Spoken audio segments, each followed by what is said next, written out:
best tracks we go to in this Intercontinental GT Challenge.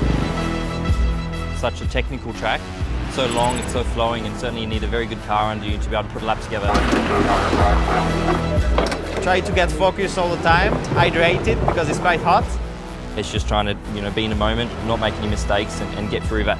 It's the third 24-hour race in a month. It's going to be for sure a really hard one. You have to prepare yourself, relax. Then when it comes down to driving, you have to switch into performance mode.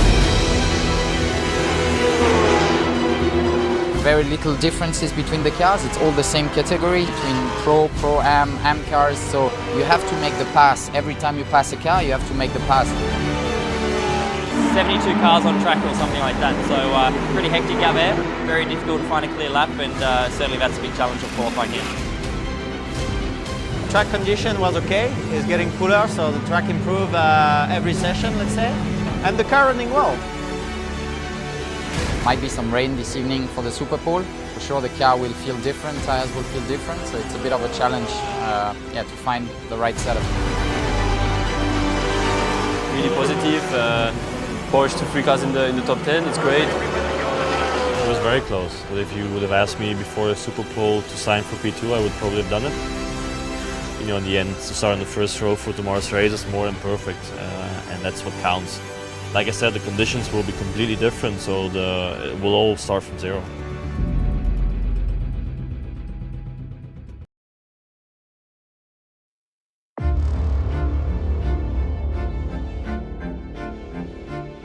We work quite hard on qualifying as well. Nowadays, 24-hour races gets more and more important. We're working and trimming our car at almost 40 degrees. And if you look at Sunday, it's going to be rain and 18, so that's half of the temperature, wet. Well, the first few laps is first of all to survive. I mean, if it's raining, it's hard to see anything. You know, let's see how it goes.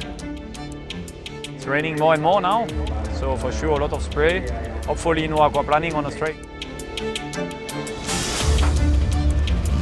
This is our first Spa-Francorchamps, so obviously a big experience. Thankfully we're far enough towards the front where I think we can stay out of trouble, try and find some clear space, and our that's great. I think we had some experiences in bad weather so far this year, so for sure we're a bit better prepared than the others. Kévin will try to make up some positions. We just have to keep ourselves clean and take it from there.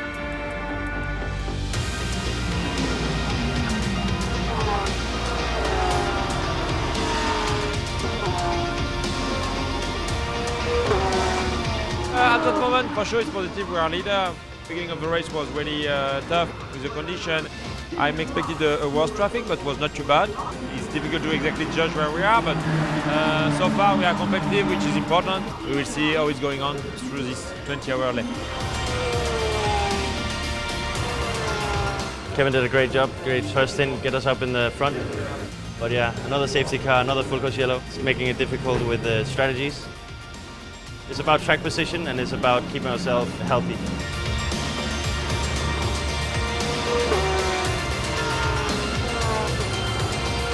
We lost a lap pretty early into the race with a strategy mistake. The other Porsche was running well from the team, but unfortunately they got a drive-through.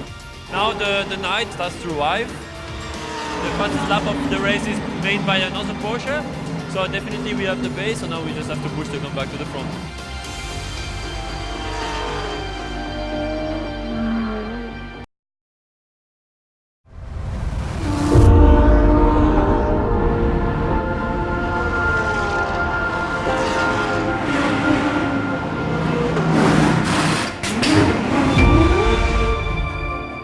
Now 11 hours. We saw a lot of different conditions. Quite exhausting, to be honest.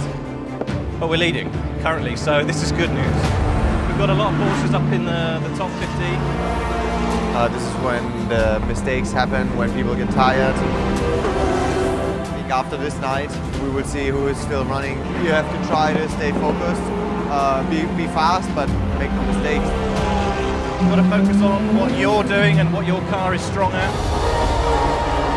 There is no pleasure driving in the rain at night because the risk is so high.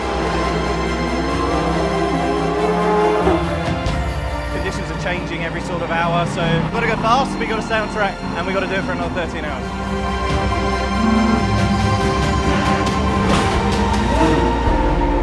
This is endurance endurance racing. This is endurance racing at Spa. This race is such a legendary event and the reason that we want to come out here and win it. Yeah, we've lost 5 hours of racing. The race director decided to put full course yellow and then a red flag because it was almost undrivable. Now it's going to be a 5-hour sprint to the end. We'll push to try to get the victory. We are in victory contention. We are there. A long day ahead of us. The race doesn't finish until 4:30 p.m. Everything's changing lap by lap, and especially at the moment, Dennis is really, really fast.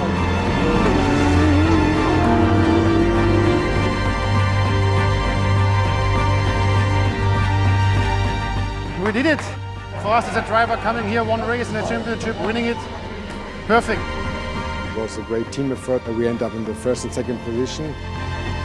Ending up on P1, it was just what we dreamed of.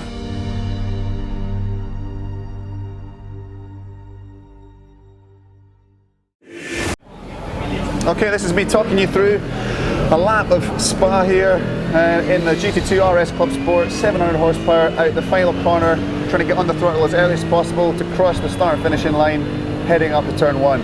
There's a big braking zone into La Source here, from 5th gear down to 2nd, really leaning on the ABS, getting the car in as early as possible to get as much of that curve and get back on the throttle down the hill.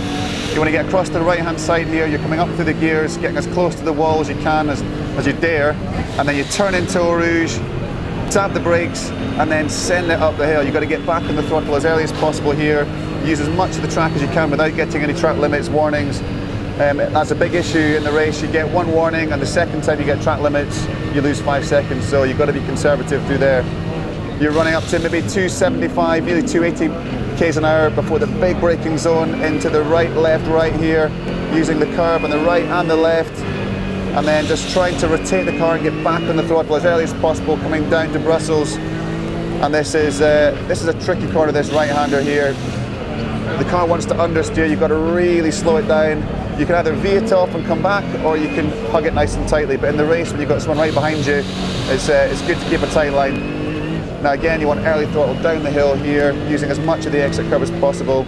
Really using momentum into this double left corner, pull on. 5th gear down to 4th, send it in.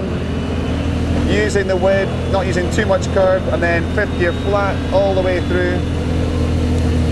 Again, using the exit curve, using the width, trying to maintain momentum. It's a real momentum maintaining circuit here. Nibble the curb, trying to take too much speed on the entry because it's all about the exit here. And then 4th gear, down to 3rd. Bit of oversteer here as the tyres are starting to go off. It's towards the end of the race. The tyres are past their best here, but you're just trying to manage them, trying to coax the car around.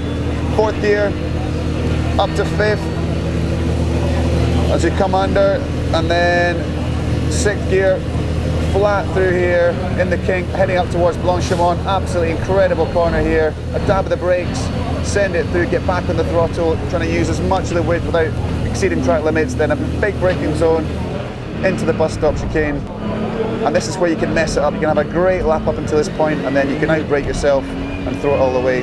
But again, great exit, get on it as soon as possible, sending it up, across the start and finishing line, and that's a lap of Spa.